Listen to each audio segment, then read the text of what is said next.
예수님을 믿지 않는 사람들과 예수님을 믿는 사람들의 차이점이 참 여러 가지가 있을 텐데, 그 중에 예수님을 믿지 않는 사람들은 절대 하지 않고 할 수 없는데, 예수님을 믿는 사람들은 절대적으로 해야만 하는 게 있습니다.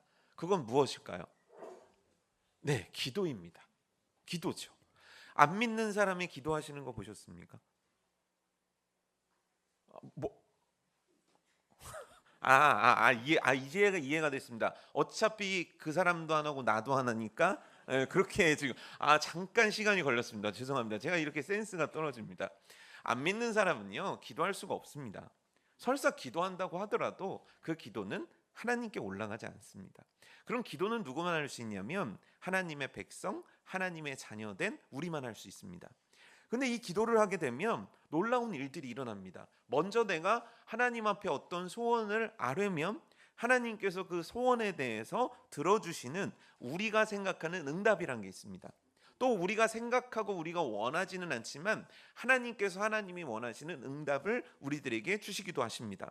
또 놀라운 건 뭐냐면 기도를 하게 되면 내가 변화되게 됩니다.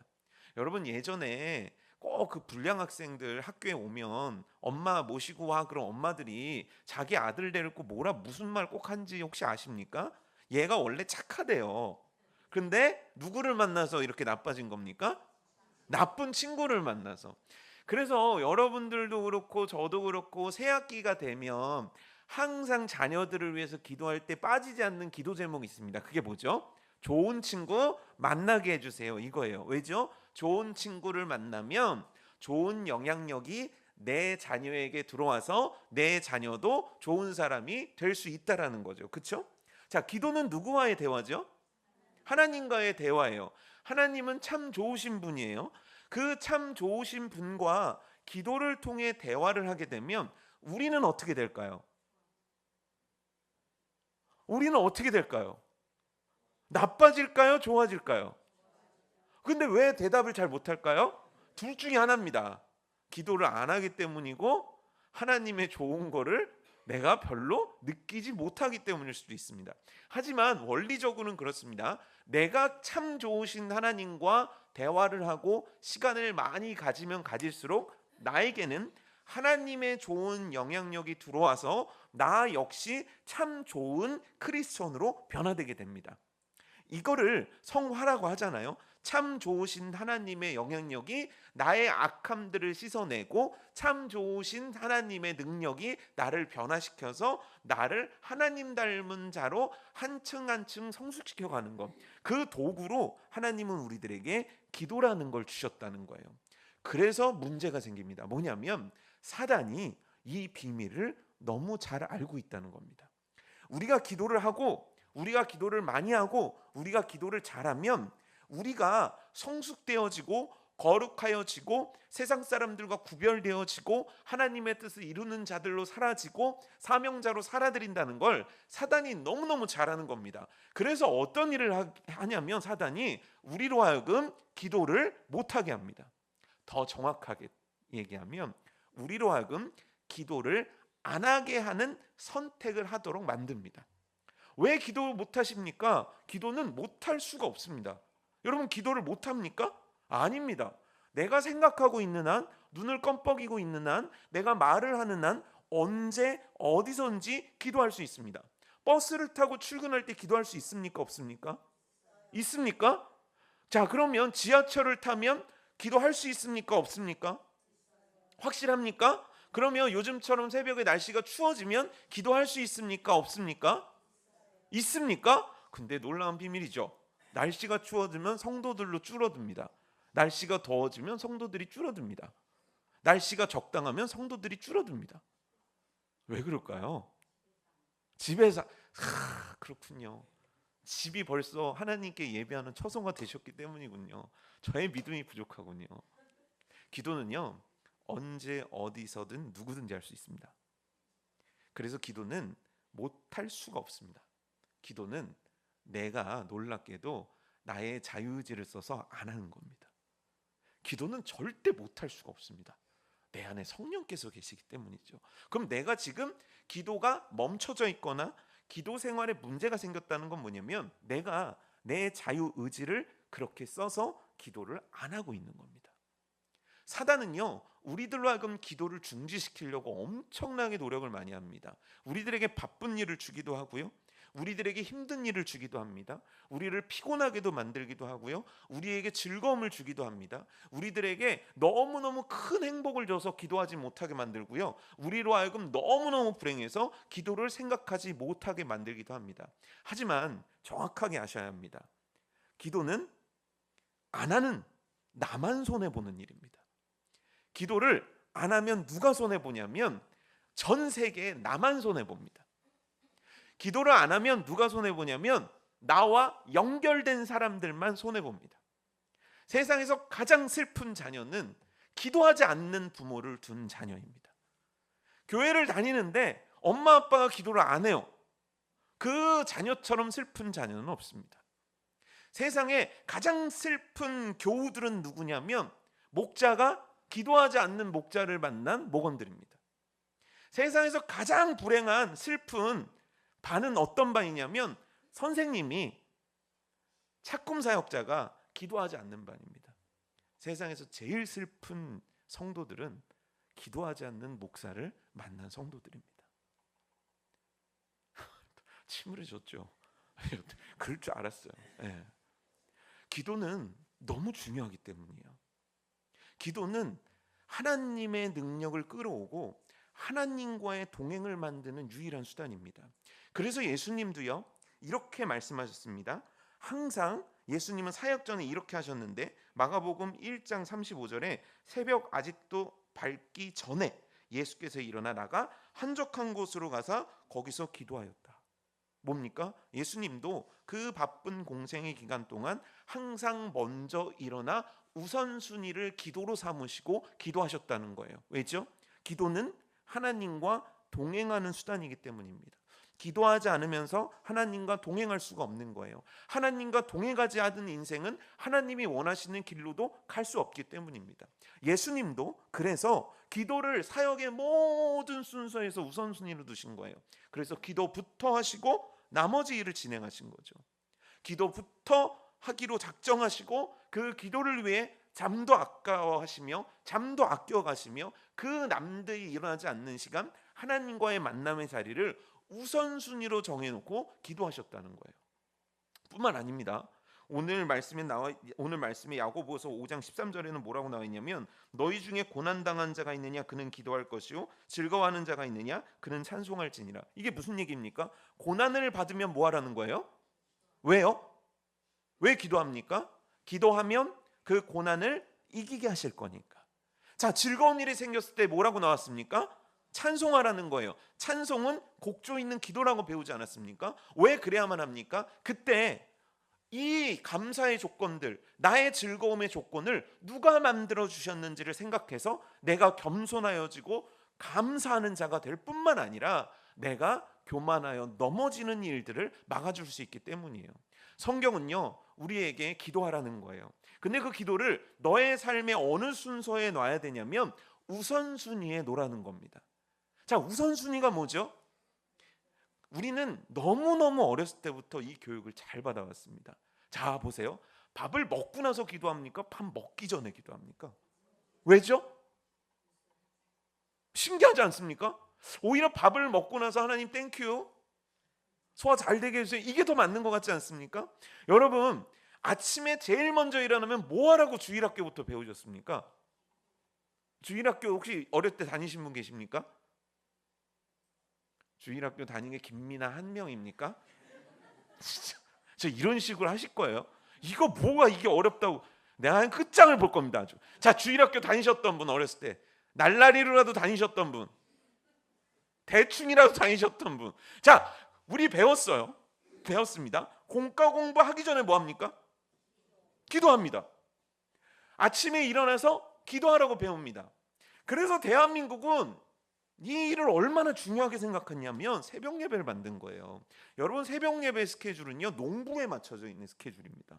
농사 짓기 전에 기도 먼저 하고 가서 농사 지어. 이게 새벽 예배입니다. 모든 일 전에 기도부터 해. 왜죠? 기도는 우리들의 삶의 우선순위가 되어야만 하기 때문입니다. 왜냐하면 이 기도가 하나님의 역사를 끌어오는 통로요, 하나님을 닮아가는 축복의 통로이기 때문입니다. 이 사단은 이걸 막으려고 하고, 우리는 이 막으려는 사단 앞에서 항상 기도를 삶의 우선순위로 놓을 수 있는 것이 우리가 돼야 된다는 거예요. 여러분, 기도가 우리의 삶의 우선순위 되고 계십니까? 가장 먼저 하는 게 기도입니까? 출근해서 제일 먼저 하는 게 기도, 아침에 일어나서 제일 먼저 하는 게 기도, 공부하는 학생들은 공부하기 전에 기도, 거래처 가기 전에 기도, 운전하기 전에 기도, 출발하기 전에 기도. 그래서 그런 찬양 있잖아요. 오늘 집을 언제요? 나서기 전에 뭐 했냐고요? 기도했습니까? 물어보지 않습니까? 기도는 우리 삶의 우선순위가 돼야만 합니다. 근데 이거 처음 들어보신 분 계십니까? 나 몰랐어요, 목사님. 그래서 항상 뒤에다가 놔뒀어요. 바쁜 일 다 끝난 다음에, 그래서 밤에 피곤할 때, 해롱해롱 거릴 때 드라마 다 보고 1시 2시까지 놀다가 딱 그때 기도하려고 그러니까 기도가 잘 안 되더라고요. 목사님 감사해요. 우선순위군요. 모르시는 분 없습니다. 그런데 왜 우리는 기도를 우선순위에 두고 이 기도를 잘 실천하지 못하는 걸까요? 자, 여러분, 우리 잠시 타임머신을 타고 과거로 돌아가 봅시다. 또 과거로 돌아갈 수 없다면 우리 청년들은 미래로 가봅시다. 사랑하는 사람이 생겼습니다. 왜 얼굴들이 불행하십니까? 사랑하는 사람이 생겼습니다. 이렇게 하니까 여러분들의 삶이 드러나서 제가 얼굴 보기가 민망하더라고요.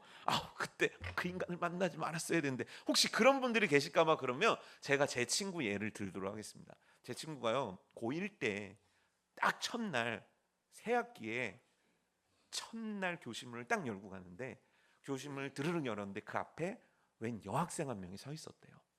근데 그때 첫눈에 반한 거예요. 고1 때. 그리고 나서 그 좋아하는 마음을 계속 마음에 품고 있다가 언제 고백했냐면 고3 때 수능이 끝나고 고백을 한 거예요. 자, 이 여학생은 제 친구의 고백을 받아줬을까요? 안 받아줬을까요? 심보가 그런 거예요. 여러분들이 기본적으로 남 잘 되는 거 알아요. 그래 알겠지만 어떻게 되냐면 받아줬어요. 그리고 드디어 둘이 데이트를 했습니다. 데이트를 하게 됐습니다. 그래서 많은 친구들이 조언을 해주기 시작했습니다. 근데 중요한 건 그 친구들 중에 인기 있는 애가 없었어요. 하지만 조언을 해주는 거죠. 그래서 어디로 가야 돼? 어디로 가서 어떤 코스로 가야 돼? 그런데 이 친구가요, 여자친구를 처음 사귀어본 이 친구가 한겨울에 올림픽 공원에서 여자친구를 만나기로 한 거예요. 올림픽 공원이 엄청 크거든요. 그 공원 앞에서 만났대요. 그런 다음에 뭐 했니? 라고 물어보니까 충격적인 얘기를 하더라고요. 올림픽 공원 2바퀴를 돌았어 그러더라고요. 넌 끝났다. 넌 절대 걔를 사귈 수 없다. 세상에 여자를 그 추운 데서 올림픽 공원에서 2바퀴를 돌면 최소 3시간이거든요. 그렇게 하면 어떤 여자가 좋아하겠냐. 그런데 이 친구가 뭐라 그러는지 아십니까? 정모야, 시간 가는 줄을 몰랐어. 하나도 안 추웠어. 자, 왜 그럴까요? 사랑하잖아요.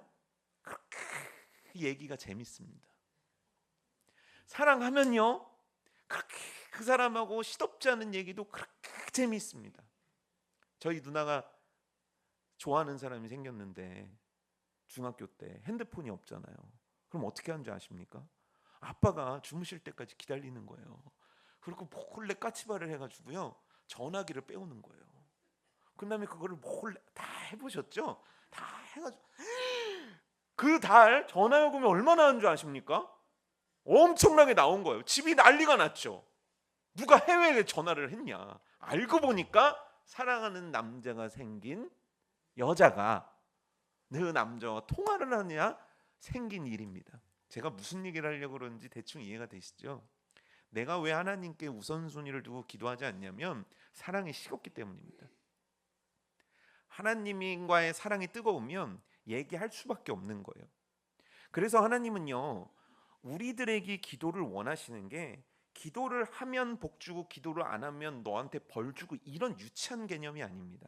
하나님은 우리를 너무 사랑하셔서 우리의 목소리를 듣고 싶은 거예요. 하나님은 우리를 너무 사랑하셔서 우리의 작은 신음소리도 놓치고 싶으시지 않는 거예요. 여러분 생각해 보십시오. 우리의 얘기가 하나님께 재미있겠습니까?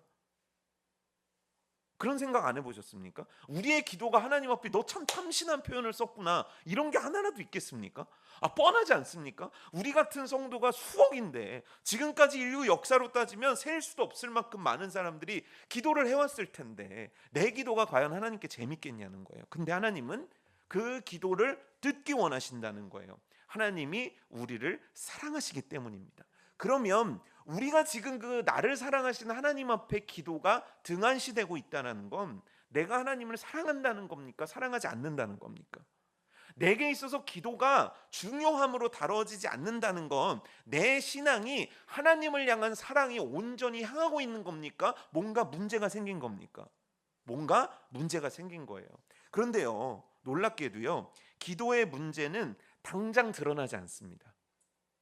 이게 서서히 나를 곪게 만드는 거예요. 그래서 순서를 보게 되면 제일 신앙의 문제가 딱 생기는 걸 어떻게 할 수 있냐면 기도하는 것이 줄어들거나 형식화되거나 변합니다.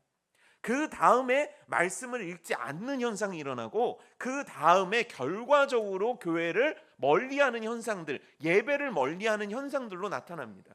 근데 그 시작은 뭐냐면 내가 지금 하나님과 대화를 나누고 내가 하나님과 교제를 나누는 그 시간에 문제가 생겼기 때문입니다. 여러분 다윗 알고 계시죠? 다윗은요 광야 가운데도 항상 기도했던 사람입니다. 그것도 우선순위의 기도를 다윗처럼 잘 지켜낸 사람이 없습니다. 하나님 갈까요? 하나님 멈출까요? 하나님 싸울까요? 하나님 도망갈까요? 모든 선택의 순간에서 다윗은 항상 기도부터 했습니다. 그런데 그가 유일하게 기도하지 않은 때가 한 군데 오게 되는데 그때가 언제냐면 사무엘상 27장 1절이거든요. 제가 읽어드릴게요. 다윗이 그 마음에 생각하기를 내가 후일에는 사울의 손에 붙잡히리니 블레셋 사람들의 땅으로 피하여 들어가는 것이 좋으리로다. 사울이 이스라엘 온 영토 내에서 다시 나를 찾다가 다녀 말이니 내가 그의 손에서 벗어나리라 하고, 다른 때는 물어봤는데 이때는 어떻게 하냐면 그 마음에 생각했대요. 그 스스로가 결정했다는 거예요. 뭐냐면 다윗은 우선의 기도를 하나님 앞에 올려드리지 않았다는 거예요. 먼저 묻고 움직이는 게 다윗이었는데 이때는 그렇지 않았다는 거예요. 왜일까요? 왜 이때는 다윗이 기도하지 않은 걸까요? 물론 피곤했을 거예요. 계속 언제인지 모르게 도망을 다녀야 되니까. 게다가 따라다니는 600명도 너무 부담스러웠을 거예요. 이들을 먹여 살리는 것도 보통 일이 아니었을 테니까요. 그런데 이 문제가 어느 날 갑자기 다윗에게 임한 건 아니잖아요. 항상 도망치는 내내 다윗과 함께 있었던 문제란 말이에요. 그런데 중요한 건 뭐냐면 다윗은 어느 날 갑자기 기도하지 않는다는 거예요. 어느 날 갑자기 내가 주인이 돼서 선택하기 시작한다는 거예요. 더 이상 하나님의 의견에 대해서 구하지도 않고 물어보지도 않고 궁금해하지도 않게 되었다는 거예요. 왜일까요? 잘 생각해 보세요. 내가 사랑하면 다시 연애로 돌아와서 내가 사랑하는 사람이 있으면 얼굴을 보고 싶습니까? 보기 싫습니까? 보고 싶죠. 그런데 한 10년 살면 보고 싶습니까? 보기 싫습니까? 덜 보고 싶습니다. 20년 살면 보고 싶습니까? 보기 싫습니까? 이게 여러분 앞에서 보셔야 되는데 여자 성도님들은 의견을 얘기하십니다. 남자 성도님들은 표정으로 다 얘기를 이미 하셨습니다. 점점 씁쓸해지시는 거예요. 이 재밌는 게 뭐냐면요, 사랑하면 보고 싶은데 사랑을 안 하기 시작하지 않습니까? 사랑에 변하기 시작하지 않습니까? 그럼 그 사람 말고 다른 사람을 봅니다. 같이 카페에 앉아서 마주보고 있어도 그 뜨거웠던 시절에는 그 사람을 보면서 이렇게 알콩달콩 대화를 하는데 그게 식어지면 뭐 하는 줄 아십니까? 계속 앉아서 핸드폰만 합니다. 사랑이 식으면 다른 것을 보게 돼 있는 거예요. 다윗도 마찬가지였던 거죠. 사단은 그래서 다윗에게 끊임없는 걱정을 주고 그 걱정과 근심 끝에 기도라는 놀라운 무기를 멈추게 만든 거예요. 근데 이 선택이 물론 하나님의 은혜 가운데 잘 해결이 되지만 만약 다윗이 블레셋으로 가서 이스라엘을 약탈하는 일을 하고, 전쟁에도 다윗이 끌려가서 블레셋의 전쟁 가운데 끌려가서 이스라엘과 싸우게 됐다면, 다윗은 그에게 주신 하나님의 모든 비전과 꿈과 미래와 소망을 다 버려버리는 꼴이 됩니다. 이 선택은요, 그의 인생 전부를 망하게 한 선택이 될 수 있었다는 거예요. 뭐냐면 우리가 기도하지 않을 때 이런 인생의 결과를 맛보게 된다는 겁니다. 우리가 기도하지 않을 때, 우선순위로 하나님을 가까이 하지 않을 때 사단이 인도하는 길로 따라갈 수밖에 없고, 그 사단은 우리들로 하여금 하나님의 뜻을 절대 이룰 수 없는 길로 우리를 인도할 수밖에 없다라는 겁니다. 그런데 또 그런 데입니다. 뭐냐면, 목사님 알겠습니다. 우선순위를 기도로 둬야 된다는 것도 오케이. 내가 하나님과 사랑이 좀 식어서 기도에 그렇게 열심을 못 내고 있는 요즘인가 보다도 오케이. 그럼 어떻게 하라는 겁니까? 이제 솔루션을 제시해야 되는 거 아닙니까? 그 솔루션이 오늘 야고보서 5장 14절에서 15절 말씀이 있습니다. 우리 잠도운데 함께 읽어볼까요? 시작.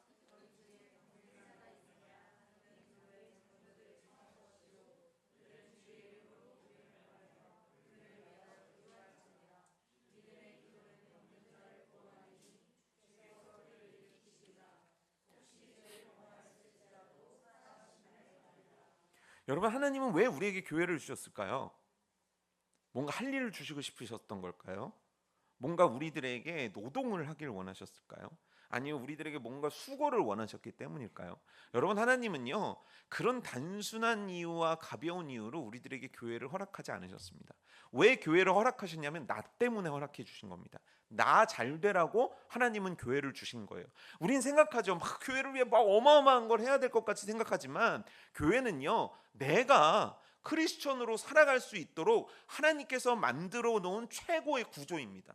이 구조 가운데 오늘 비밀 하나를 우리들에게 알려주는데, 그건 뭐냐면 너가 병들었을 때 어떻게 해야 되는지를 알려주고 있는 거예요. 그때 어떻게 해야 되냐면 교회 장로들을 청하라는 겁니다.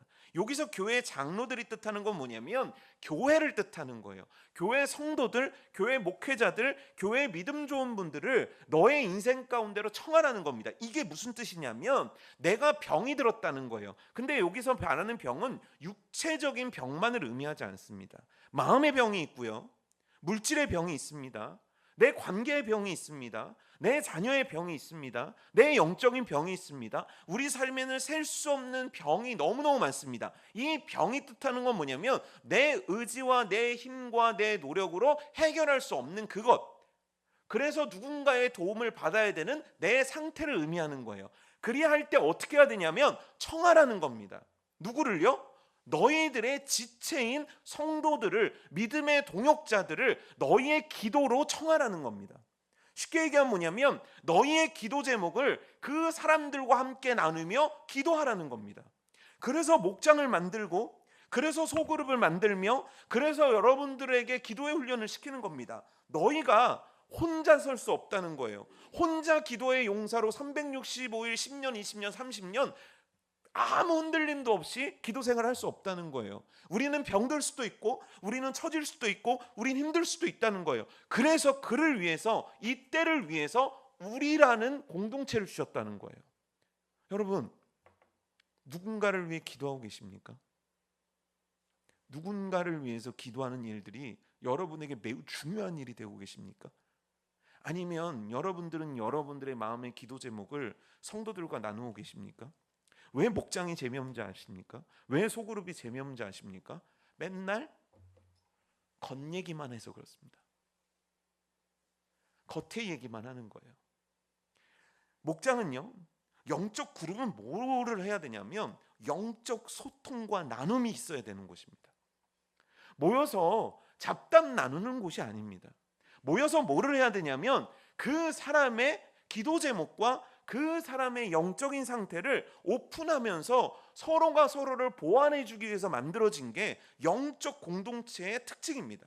안 그러면 다른 공동체와 별 특징이 없는, 차이가 없는 겁니다. 그냥 밥 먹는 공동체는 여러분들 주변에 너무 많지 않습니까? 그냥 만나서 남 흉보고 수다 떠는 사람들은 너무너무 많지 않습니까? 그냥 여러분들이 이익을 위해서 만나는 집단은 여러분들 인생 가운데 많다는 거예요. 그런데 내가 속한 영적 공동체는 뭐를 해야 되는 거냐면 이 병든 내가 가서 나의 병을 꺼내놓고 서로가 함께 중보 기도를 할 수 있는 놀라운 영적인 장, 놀라운 영적인 움직임이 있는 곳, 놀라운 영적인 역사를 만들어낼 수 있는 곳이 바로 우리가 속한 소그룹이라는 거예요. 제가 청년들한테 또 이제 막 화를 내면서 했던 얘기가 뭐냐면, 왜 너네는 무슨 일이 있으면 목사를 찾지 않니? 라고 제가 얘기한 적이 있어요. 해외여행을 가면 제가 따라갑니까? 그냥 목사님 안전하게 돌아올 수 있기 위해서 기도해 주세요. 그럴 수 있지 않습니까? 시험을 보러 가요. 면접을 보러 가요. 그러면 비밀로 합니다. 그러면 이걸 언제 공개하냐면 합격하면요. 저는 그 아이의 학교에 관심이 없어요. 그리고 합격하면 연락을 안 해요. 합격이 나하고 무슨 상관이 있습니까? 아니, 한 교회의 공동체의 목사로 세웠다는 건 당연히 나의 영역 가운데 끌어들여서 이 목사를 이용하고 사용할 줄 있어야 되는데, 어찌 미련한 청년들은 자기의 인생 가운데 기도 제목을 목사에게 얘기하지 않냐는 거죠. 물론 제가 못 믿어온 인간이라서 그럴 수도 있습니다. 하지만 오늘 말씀이잖아요. 장로들을 너의 문제와 너의 병 가운데 청하라는 거예요. 성도 여러분들, 교구 목사님을 괴롭히고 계십니까? 아무도 안 괴롭히십니까? 제가 청년 한 명 얘기를 항상 이럴 때마다 하는데, 그 청년이요, 취업 준비만 5년을 했습니다. 지겹죠. 근데 너무너무 대단했던 게 뭐냐면, 이 친구는요, 시험 보러 가기 전에 기도 요청은 당연한 거고, 공부가 안 되는 날도 기도 요청을 합니다.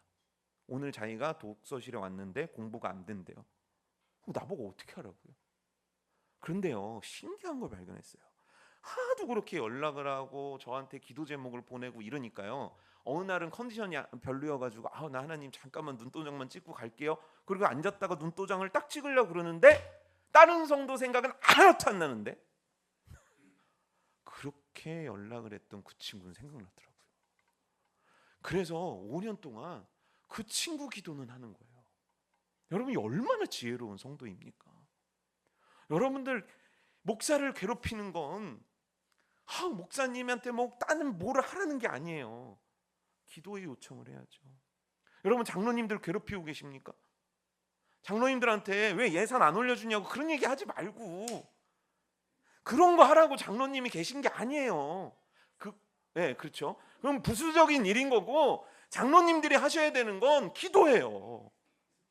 그래서 여러분들이 못 살게 굴어야 돼요. 장로님 기도해 주세요. 기도해 주세요. 기도해 주세요. 그렇죠. 걔도 얘기를 하잖아요. 핸드폰도 제 얘기가 맞다고.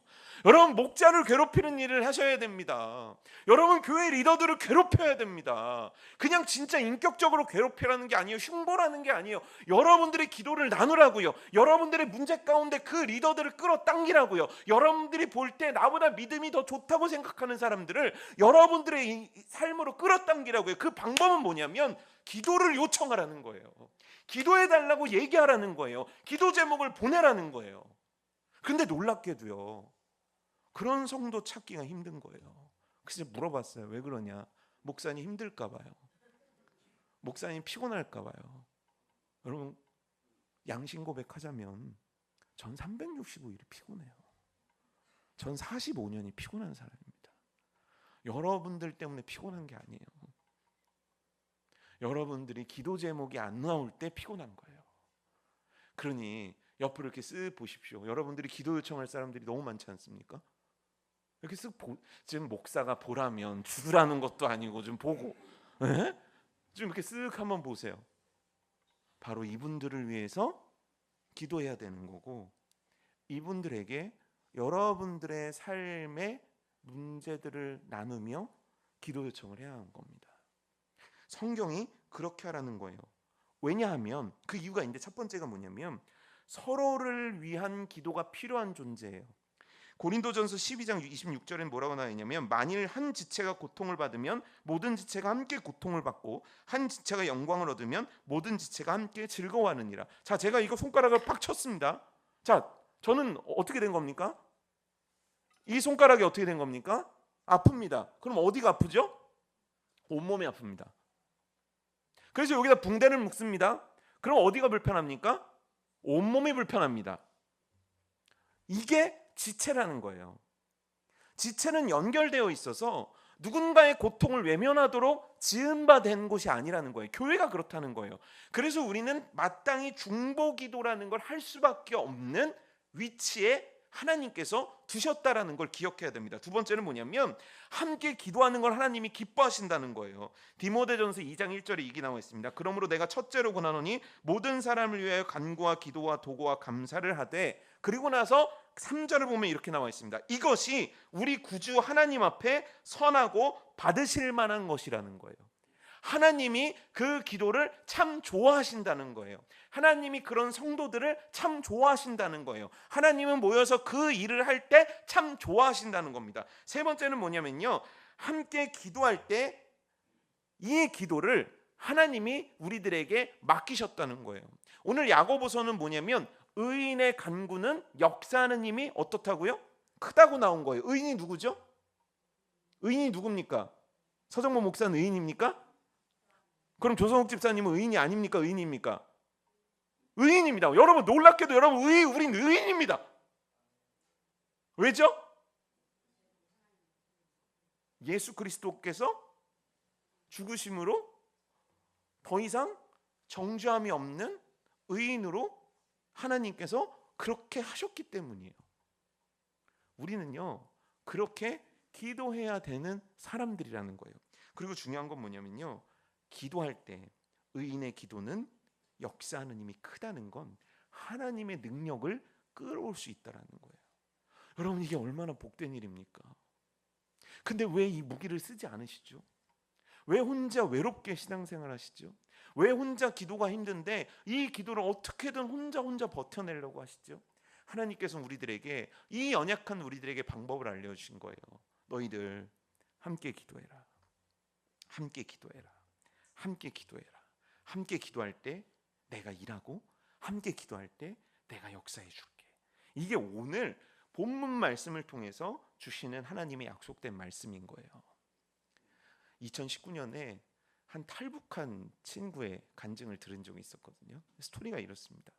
어느 날 군복무를 쓰고 있었는데, 군인 이제 청년이었는데 군복무를 쓰고 있는데 남한에서 보내온 삐라가 도착을 했대요. 저는 북한만 우리한테 삐라를 보내는 줄 알았거든요. 근데 우리도 삐라를 보낸대요.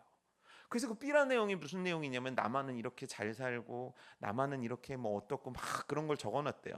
처음에는 보지도 않았대요. 근데 그쪽에선 삐라가 사탄이죠. 네, 자기는 김일성 수령님만 믿고 있는데, 근데 자꾸 보다 보니까 진짜 그런가 하고 어느 날 아무 생각 없이 밤에 보초를 서는데 남한을 바라봤대요. 근데 북한은 어둠컴컴한데 남한은 환하더래요. 밤에도 네온 사인이, 조명이 너무너무 밝더래요. 그러면서 자기가 삐라 내용을 하나하나씩 생각을 했다는 거죠. 야, 나만이 가난한 이가 없구나. 나만은 가난한 곳이 아니구나. 내가 속았구나라는 생각이 확 들더래요. 그리고 결심을 했대요. 내가 이 북한을 탈출하리라. 그런데 철책선이 세 3중으로 돼 있는데 그중 하나에 2000볼트의 전압이 흐른대요. 어떤 수로도 넘어갈 수가 없다는 거예요. 그래서 바라만 보고 있던 어느 날 갑자기 태풍이 분 거예요. 어마어마한 태풍하고 비가 쏟아지는데, 그때 보초를 나가서 초소에 이러고 있는데 자기 선임이 갑자기 그러더래요. 야, 나 잘 테니까 앞에 잘 보고 있어. 그러면서 앞을 잘 보는데 자기 앞에 있는 철책선이 빠지직 하더니 세 개가 우르르 무너져 버리더래요. 근데 그때 놀랍게 이게 기회다, 누가 자기한테 얘기하는 것 같더래요. 가라. 근데 여러분 생각해 보십시오. 어떻게 갑니까? 그 2000볼트 흐르면 어떻게 해요? 그래서 모두 던져보고 하다가 진짜 전기가 죽은 거를 알고 철책선을 넘은 거예요. 자, 38선에서 우리나라 대한민국 휴전선까지 오는데 2km밖에 안 떨어져 있었대요. 자, 2km 남자가 뛰면 얼마나 걸릴까요? 남자가 뛰면 10분 20분 걸립니다. 거기다 목숨 걸고 뛰면 더 빨라질 수도 있겠죠. 근데 뛸 수가 없었대요. 자, 왜 뛸 수 없었을까요? 네? 지뢰가 있었다. 어디를 밟으면 터질지 모르는 지뢰가 있는데 갑자기 지혜가 떠오르더래요. 왜냐하면 거긴 야생동물이 많이 사는데 야생동물들은 지뢰를 안 밟거든요. 그래서 동물 발자국만 쫓아가는데요. 자, 그러면 이제 된 거잖아요. 이제 된 거 같은데 뛰어가질 못했대요. 자, 그 이유는 뭘까요? 그 이유 혹시 아시는 분 계십니까? 왜 2km밖에 안 됐는데 걸어라도 가면 1시간이면 가지 않겠습니까? 그래요. 넉넉 잡고 2-3시간 걸린다고 쳤는데 이 사람은 더 이상 앞으로 나갈 수가 없었다는 거예요. 그 이유가 뭔지 아십니까? 네? 가시덤불이 가득한 거예요. 가시덤불이 너무 많아서 해치고 나갈 수 없을 정도로 빡빡한 가시덤불이 있더라는 거예요. 근데 이 사람은 이미 늦었잖아요. 이미 늦었으니까 앞으로 가는 거예요. 얼마나 찔렸는지 앞으로 막 헤치며 가는데 드디어 걸린 거예요. 총이 두둑두둑 소리가 나고. 근데 진짜 머리 위로 총알이 쌩쌩 날아가더래요. 그리고 그러니까 어떻게 하겠습니까? 포복을 한 거죠. 그리고 움직일 수도 없고 가시덤불 때문에 갈 수도 없고 총알은 빗발치고. 야, 예수님 얘기보다 더 재밌죠. 아까는 막 조시는데 한 번도 조시는 분이 없네요. 그러니까 포복을 하고 가려고 하는데 포복도 못하고 계속 그 상태로 있었대요. 근데 북한군도 남한군도 서로 뭔가 일이 생긴 건 아는 거예요. 그래서 위로만 총을 북한에서 막 쏘고 있으니까 포복을 하면서 가다가 그만 탈진을 해버린 거예요. 거기서 며칠을 보내게 된 거죠. 그리고 탈진을 해버리고 더 이상 앞을 전진할 수 없게 몸은 다 찢어지고 그런 상황 속에서 이제 나는 여기서 죽어야겠다고 생각이 들었대요. 왜냐하면 조금 있으면 태풍이 다 끝나고 날씨가 좋아지면 수색하러 나올 테니까 이제 난 죽었다라고 생각이 들었대요. 근데 갑자기 자기도 모르게 작은 소리로 이렇게 얘기를 했대요. 하나님 나 좀 살려주세요. 근데 그분은요 태어나서 하나님 얘기를 한 번도 들어본 적이 없대요. 근데 하나님 얘기가 나온 거예요. 그리고 나서 갑자기 기운을 차리게 되고 며칠 만에 그 가시덤불을 통과해서 휴전선을 통과해가지고 남한에 가서 귀화를 하시게 된 거예요. 근데 이제 왔어요. 그리고서 안기부 조사가 끝났습니다. 그리고 이제 교육을 받는데 종교 세 곳에 선택을 하게 돼 있대요. 천주교, 기독교, 불교가 있대요. 근데 왠지 불교는 가고 싶지 않더래요. 그리고 천주교도 마음이 내키지 않아서 그러면은 기독교를 가야 되겠다고 해서 기독교를 갔대요. 근데 예수님이 누군지 성경이 뭔지 기독교가 뭔지도 모르는 상태에서 교회에 온 거예요. 그리고 앉아 있는데 그날 본문 주일 말씀이 뭐였냐면 베드로 얘기가 나온 거예요. 베드로가 감옥에서 풀려난 얘기를 하는 거예요. 근데 모든 게 다 자기 얘기들하는 거예요. 뭐냐면 간수가 자고 있었던 거예요. 자기 선임도 자고 있었던 거예요. 이게 풀렸대요. 세상에 감옥문이 열리듯이 휴전선에 그 철책이 다 풀려버린 게 꼭 자기 얘기 같더라는 거예요. 그래가지고 예배가 끝나자마자 목사님한테 달려가지고 내가 이런 일이 있었는데 내가 찾았던 그분이 이분 맞냐고. 이분이 맞다고. 그러면서 이분이 하나님을 믿게 된 거예요. 그러던 어느 날 독일에 우연치 않은 기회 통해서 비전 트립을 가게 됐는데 새벽에 잠이 안 와서 돌아다니는데 교회에 독일인 크리스천이 기도실에서 기도하는 장면을 봤다는 거예요. 근데 거기서 뭐 하고 있었는지 아십니까? 그분이 북한 지도를 펼쳐놓고요 한 지역 한 지역을 놓고 기도하고 있더라는 거예요. 그 순간 이분이요 전율이 일더라는 거예요. 어느 날 내가 남한으로 오고 싶도록 마음을 주셨던 이유, 철책선이 무너졌던 이유, 내가 하나님을 찾게 된 이유, 내가 오늘 하나님을 만나게 된 이유가 바로 나와 피 한 방울도 안 섞인 바로 이 독일인 이 사람의 기도 때문이었구나. 여러분, 이게 우리가 그렇게 가벼이 여기는 중보 기도의 힘입니다. 우리가 그렇게 꺼려하고 있는 함께하는 기도의 능력입니다. 오늘요 17절을 보게 되면 기가 막힌 인물을 예로 듭니다. 엘리야 얘기를 드는 거예요. 왜 엘리야 얘기를 듭니까? 엘리야도 우리와 똑같은 사람이었잖아요. 그런데 그가 3년 6개월 동안 비가 내리지 않는 땅을 위해 중보기도 한 겁니다. 그러자 3년 6개월 동안 비가 내리지 않던 곳에 비가 내린 건 바로 함께 기도함의 힘이었다는 거예요. 사랑하는 성도 여러분, 여러분들의 기도는 어떠십니까? 기도는 항상 여러분들에게 우선순위가 되고 있습니까? 하나님께 기도하는 것이 여러분들의 인생 가운데 너무 큰 기쁨과 감동이 되고 계십니까? 만약 그러하지 못하다면 지금 피폐해진 여러분들의 그 기도의 현장 가운데 기도의 동역자들에게 요청하십시오. 그리고 함께 기도하는 일들을 시작하십시오. 그때 하나님께서 행하시는 큰 일들을, 하나님이 보여주시는 그 능력의 역사들을 우리들은 체험하게 될 줄 믿습니다.